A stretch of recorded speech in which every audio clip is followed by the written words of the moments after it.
bom estarmos aqui, podemos adorar o nosso Deus. Vamos agora, mais uma vez, meditar na palavra do Senhor. Peço aos irmãos para abrirem as suas Bíblias em Tiago, capítulo 1. Farei a leitura dos versos 19 e 20.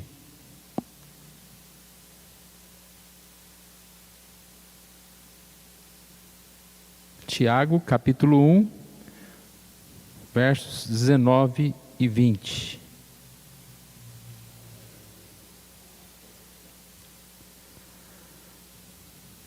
Sabeis estas coisas, meus amados irmãos. Todo homem, pois, seja pronto para ouvir, tardio para falar, tardio para se irar, porque a ira do homem não produz a justiça de Deus. Nós estamos falando sobre o tema Atos de Amor e hoje nós vamos concluir esta mensagem. Vamos rever os estudos que nós fizemos e vamos concluir com este tema, desejo de vingança. Nós queremos lembrar um pouquinho de algumas coisas que consideramos importantes para que a gente possa tentar guardar um pouquinho melhor na memória. Nossa primeira mensagem foi sobre servos em amor. Efésios capítulo 4, verso 32 diz: antes sede uns para com os outros benignos, compassivos, perdoando-vos uns aos outros, como também Deus em Cristo vos perdoou. Chamado para ser uma melhor pessoa, que é o nosso tema do ano, ele traz para nós este chamado para ser servo. Nós somos servos de Deus e nós somos servos uns dos outros. A palavra aqui diz que nós devemos ser benignos, compassivos, perdoando uns aos outros.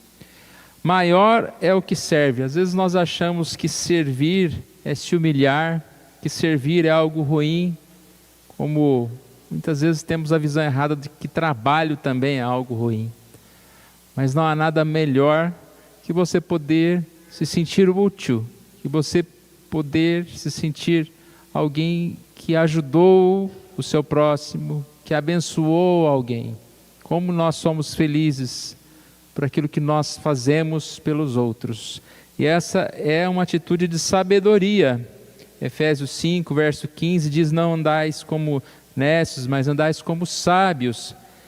E lá no verso 21, nesse mesmo contexto, diz: sujeitando-vos uns aos outros no temor de Cristo.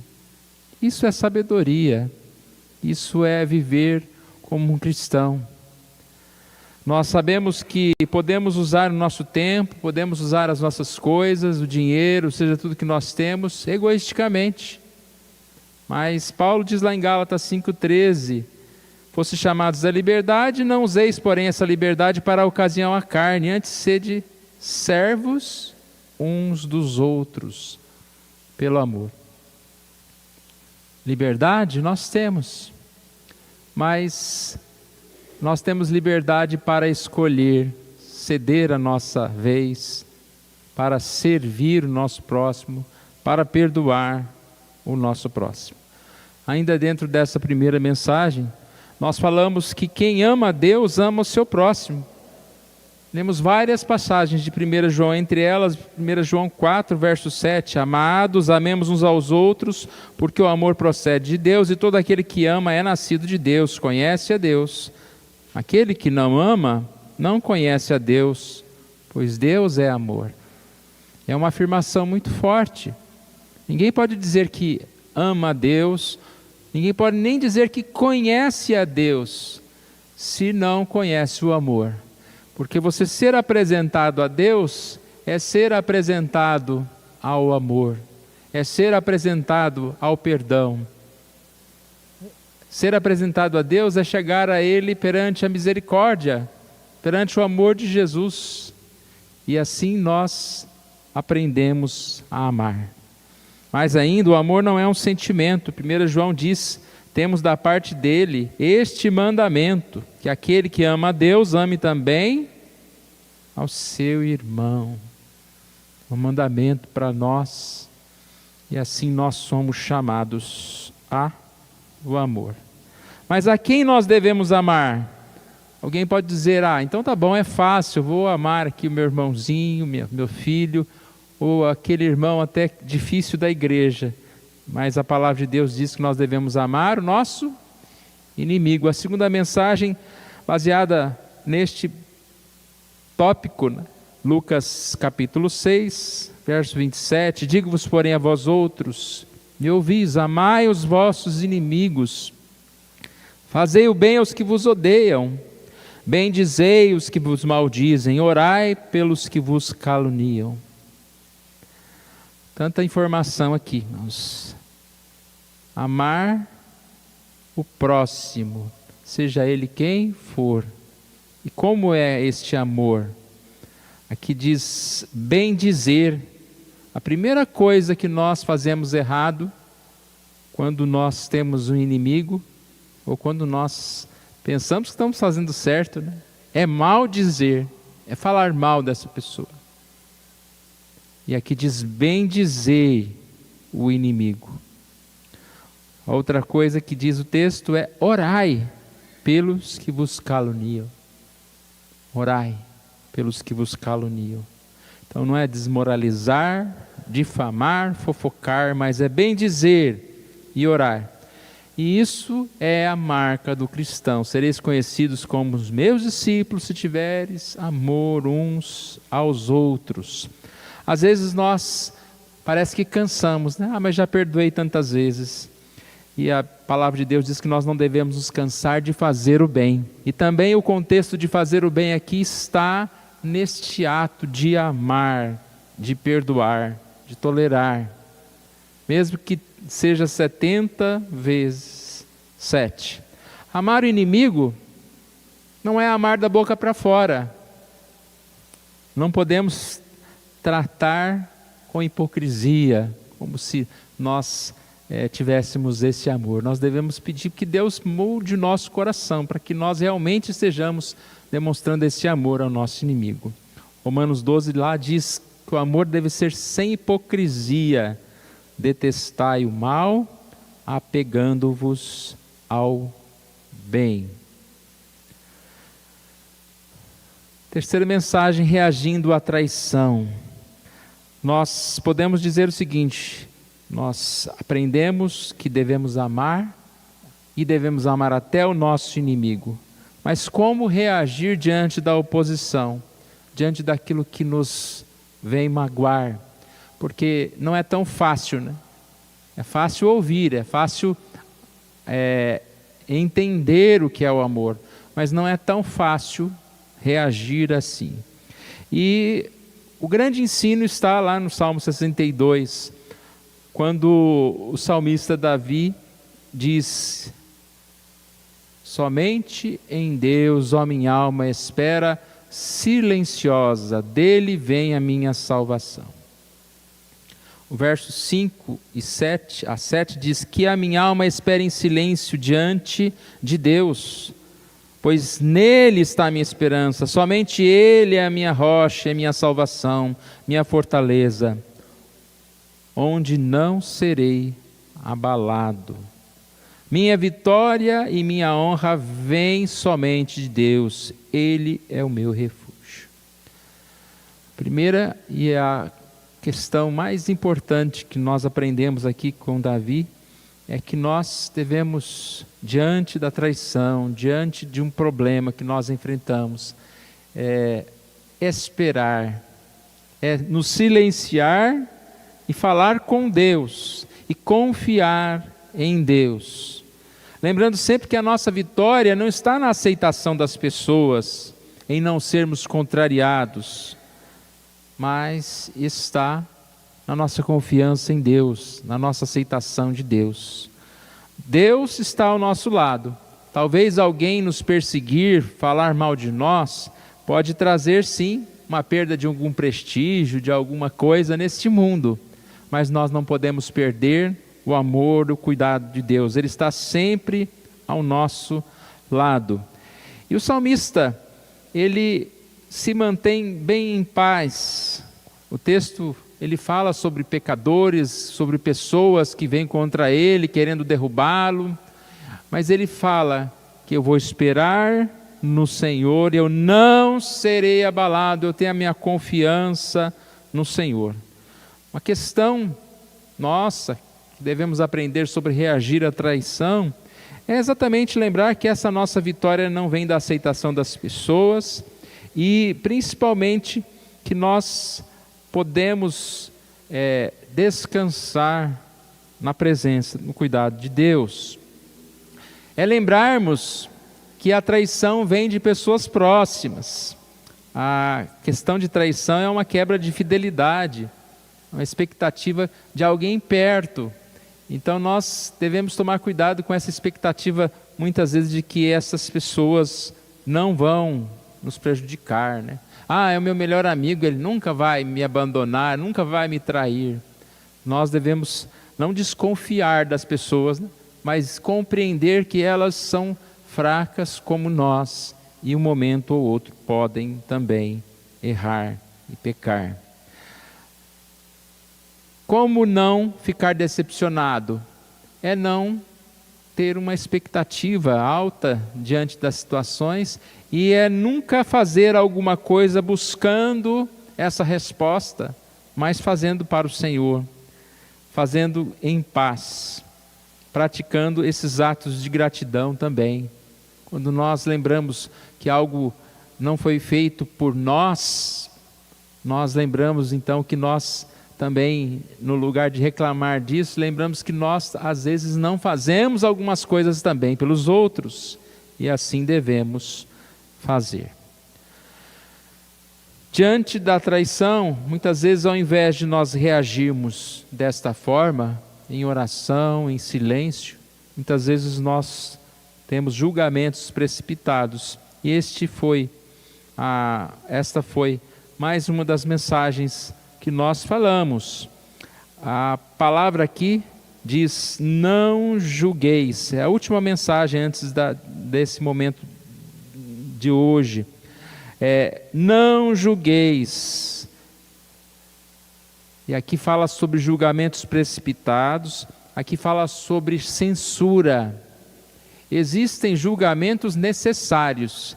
Em uma outra oportunidade quero trazer essa mensagem para nós. Julgamentos necessários, no sentido de que, como igreja, nós temos que estar cuidando, né, zelando pela palavra, zelando pelos conceitos da palavra, a questão moral, a questão espiritual da igreja. Temos conselhos, temos departamentos, isso precisa ser zelado.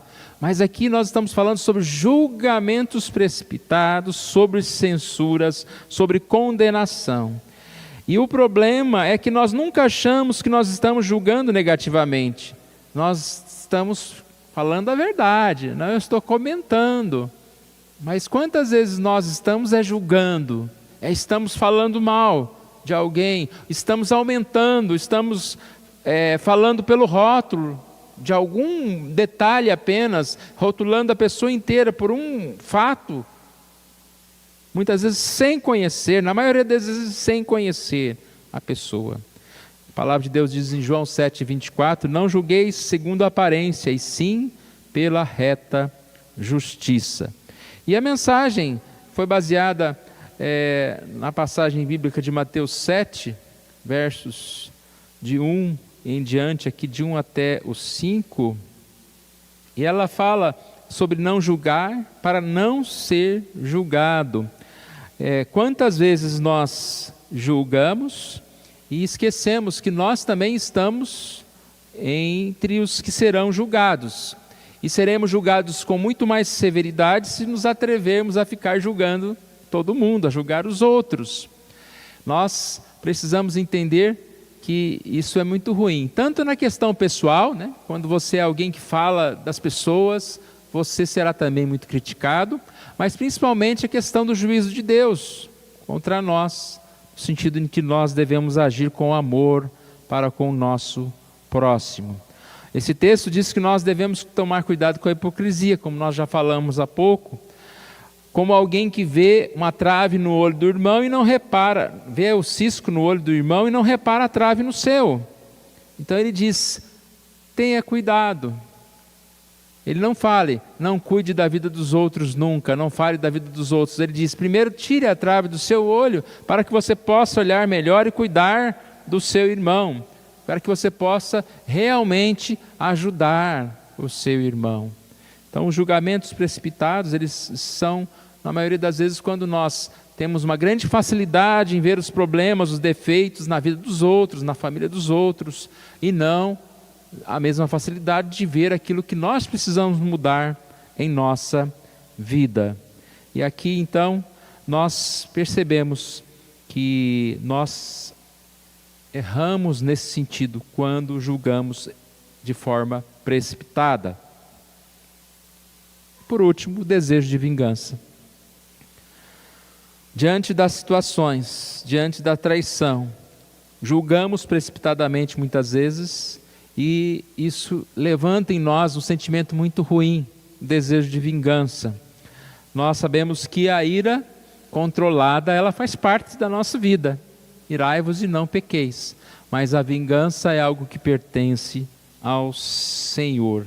Nós, quando tentamos agir com vingança, praticamente nós estamos meio que dizendo, Deus não sabe o que faz, Deus é tão amoroso que Ele não vai dar as chapuletadas que essa pessoa merece, né? Então eu mesmo já vou agir aqui, vou buscar a justiça, chama de justiça, mas é vingança. Deus cuida de todas as coisas. Vamos ler alguns textos aqui que falam a respeito disso. Deus cuida de todas as coisas e principalmente Ele virá julgar. Nós, quando vimos e vemos alguma injustiça, ficamos chateados, tristes. Mas devemos descansar, porque Deus vê todas as coisas e cuida de todas as coisas. Aqui diz, o mal é evidente, não ficará sem castigo, mas a geração dos justos é livre. Ele fala, a partir do verso 19, Provérbios 11, que o justo encontra vida e o perverso encontra a morte. Às vezes a impressão que nós temos é que o justo está sofrendo, enquanto que o perverso está de bem, está se sentindo muito bem. Aí nasce esse desejo de vingança, que muitas vezes está escondido, um sentimento de inveja do ímpio. Mas, com certeza, o perverso certamente será castigado. Outra passagem muito conhecida, em Deuteronômio, quando diz, verso 35, Deuteronômio 32, 35, a mim pertence a vingança, a retribuição a seu tempo, quando resvalar o seu pé, porque o dia da sua calamidade está próximo, e o seu destino se apressa. Uma passagem que replica Deuteronômio está em Hebreus 10, 30 e 31. Nós conhecemos aquele que disse, a mim pertence a vingança, eu retribuirei. Outra vez o Senhor julgará o seu povo. Horrível coisa é cair nas mãos do Deus vivo. Nós devemos olhar para o pecador com tristeza pelo seu pecado. Nós devemos olhar, como nós já falamos há pouco, para o inimigo com amor, bendizendo, orando por ele, para que ele possa ser salvo, para que ele se arrependa do seu pecado. Quem somos nós para querer vingança, querer o mal de seja qualquer pessoa que seja? Um exemplo muito claro disso é a vida de Paulo. Já pensou se nós fôssemos à igreja e Paulo estivesse nos perseguindo, querendo nos prender, nos matar? O que a gente queria que acontecesse com Paulo? Que ele se convertesse? Muitas vezes não, nosso coração dolorido queria que ele morresse, que ele sofresse muito. É um desejo de vingança que não pertence a mim, e não pertence a você, e não pertence a nós. Cairão nas mãos do Deus vivo aqueles que não se arrependerem dos seus pecados. Tiago capítulo 1, 19 e 20, foi o texto que nós lemos no início. Ele diz também que todo homem seja pronto para ouvir, tardio para falar, tardio para se irar, porque a ira do homem não produz a justiça de Deus. Todo homem seja pronto para ouvir. Ouvir aqui não só na questão do ouvido, mas do entendimento. Muitas vezes nós estamos irados, bravos com alguém, mesmo sem conhecer, sem ouvir a parte dele, sem ouvir o que ele tem a dizer a respeito do que estão falando sobre ele. A maioria das vezes, se nós tivermos uma conversa de amor com aquele que está, vamos dizer, entre aspas, nos prejudicando, ou alguém que está fazendo algum tipo de mal, nós vamos perceber que não é bem daquela forma. Mas parece que é melhor eu ficar distante e falar mal dele.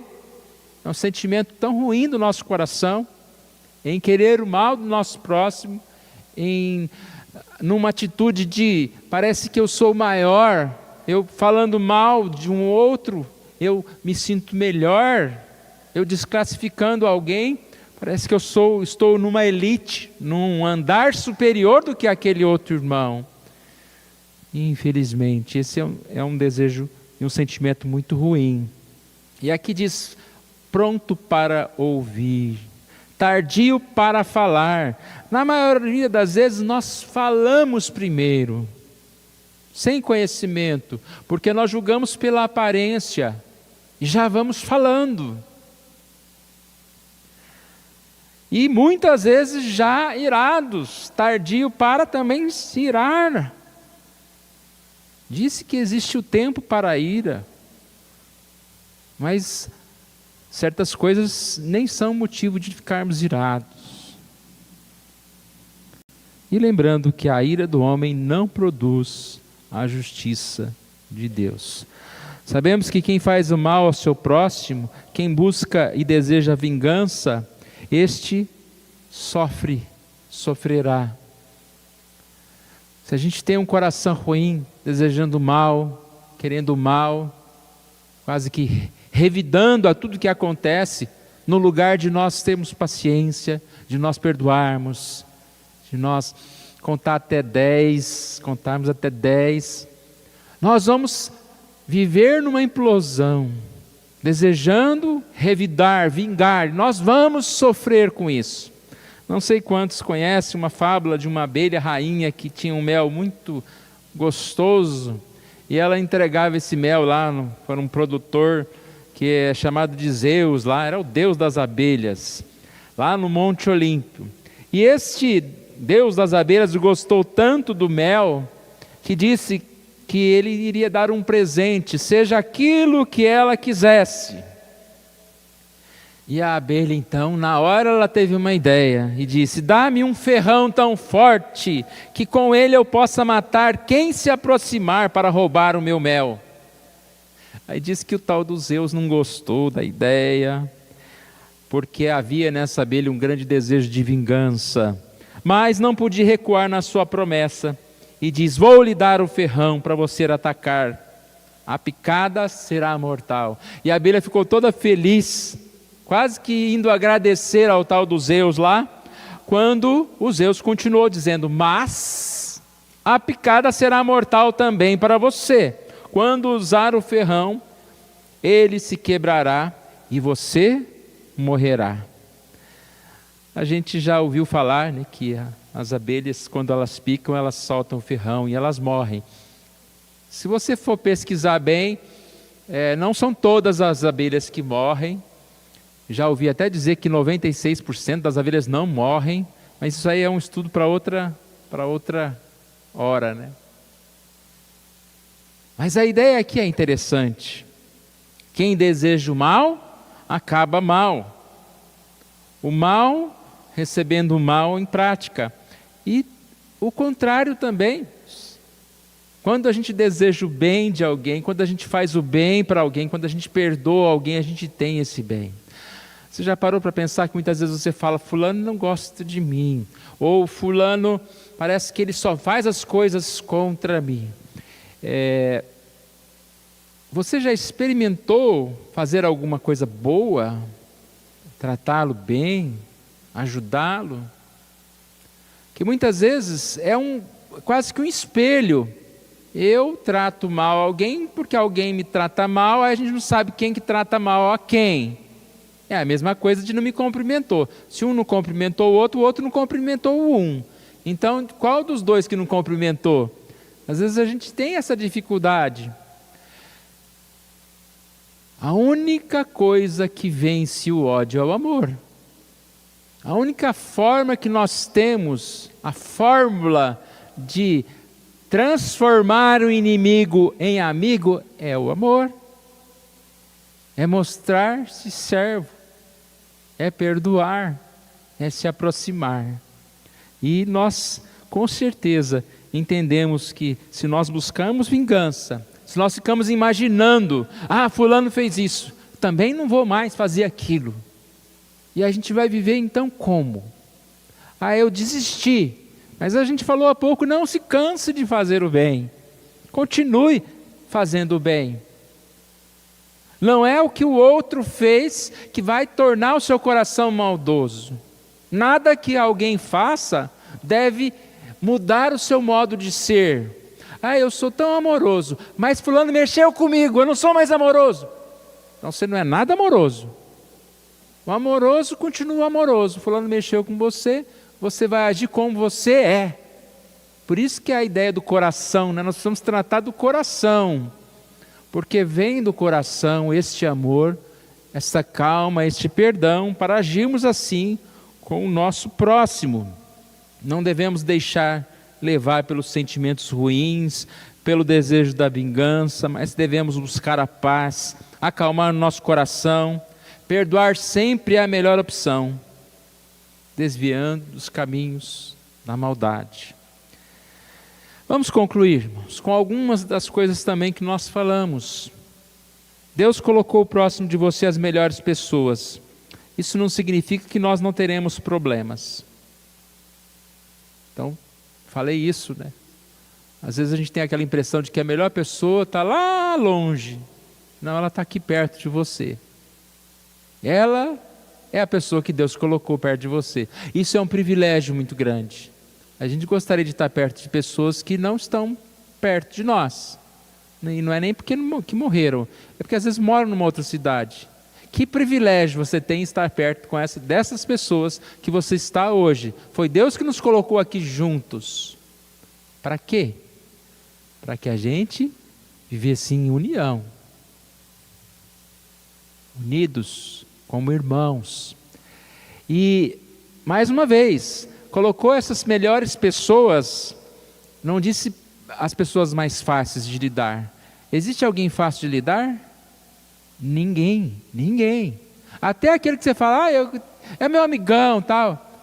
Mas você sabe que essa pessoa também não é tão fácil assim. É que às vezes a gente tem um tratamento diferente. Para algumas pessoas a gente tem um tratamento, parece que a gente perdoa mais fácil, parece que a gente tolera mais. Outros não. Outros, olhou torto para mim. Nem fez muito. Então nós devemos entender primeiro isso. Irmãos. Agradeça a Deus, a igreja que você está, os irmãos que você está, as pessoas que você está, o momento que você está vivendo. Agradeça. Não só a igreja, como eu disse, no trabalho, na cidade, onde você estiver. Essas são as melhores pessoas. Ser melhores pessoas não significa que não são pessoas perfeitas. Nós vivemos num mundo imperfeito, nós somos imperfeitos e temos dificuldades de relacionamento. E o que possibilita a convivência e o relacionamento? O amor. Lembra que eu falei? Não é a boa conduta do seu próximo, mas é o seu amor ao próximo. Se você amar Só as pessoas que têm uma boa conduta, que fazem, que adivinham o que você está pensando que elas devem fazer naquele momento, você vai ter poucas pessoas, talvez ninguém, né? Nem você mesmo vai conseguir conviver com você. Mas, através do amor, nós podemos estar vivendo bem com as pessoas que Deus colocou diante de nós. Quem está perto pode aparentemente não merecer nosso amor, mas a questão de amor não é mérito. Nós falamos que amor é mandamento. Fulano não merece ser amado. Não é aí. Deus nos chamou a amar, para ser uma melhor pessoa. Olha que responsabilidade que nós temos aqui, né, irmãos? Eu devo ser servo de Deus, servo do meu próximo. Uma melhor pessoa não é aquela que tem várias pessoas que a servem, mas é aquela que serve várias pessoas. Uma melhor pessoa não é aquela que apenas faz o bem a quem faz bem para ela, mas é aquela que faz o bem sem olhar a quem, sem olhar a questão, só olha que ela está próxima. Se está próximo, deve ser amado. Irmãos, que Deus assim nos ajude. É um tema que nunca acaba e é um tema dos mais difíceis, se não o mais difícil. Mas faça essa oração, que Deus te ensine, que Deus me ensine a amar, a pensar antes de falar, a ouvir melhor, a parar com os julgamentos, a parar com essa impressão às vezes que nós temos de como o nosso irmão tem defeito, como se só esse, né, tivesse defeito. Fato é, não é o que falar, né? É o que viver. Então que Deus assim nos ajude a viver. É um dos assuntos que nós sabemos, ouvimos, mas o que nós ouvimos, que possamos pedir que Deus coloque em prática nas nossas vidas. Vamos ficar em pé, vamos orar ao nosso Deus. Pai querido, nós agradecemos a Ti por mais essa oportunidade que o Senhor nos dá, ó Deus, de pensarmos neste assunto. Ó Deus querido, que possamos olhar com carinho essas mensagens, não como algo que vem para nos acusar, mas como uma palavra do Senhor para a nossa vida. É muito claro, ó Deus, que o Senhor é um Deus de amor. E se nós conhecemos o Senhor, a mudança ocorre nas nossas vidas a partir do momento em que nós aprendemos a nos relacionar melhor, ó Deus. Ó Pai amado, que o Senhor esteja tendo misericórdia de cada um de nós, para que nós possamos assim viver em paz, e vivendo em paz, ó Deus, nós possamos realmente dar um melhor testemunho, ó Deus.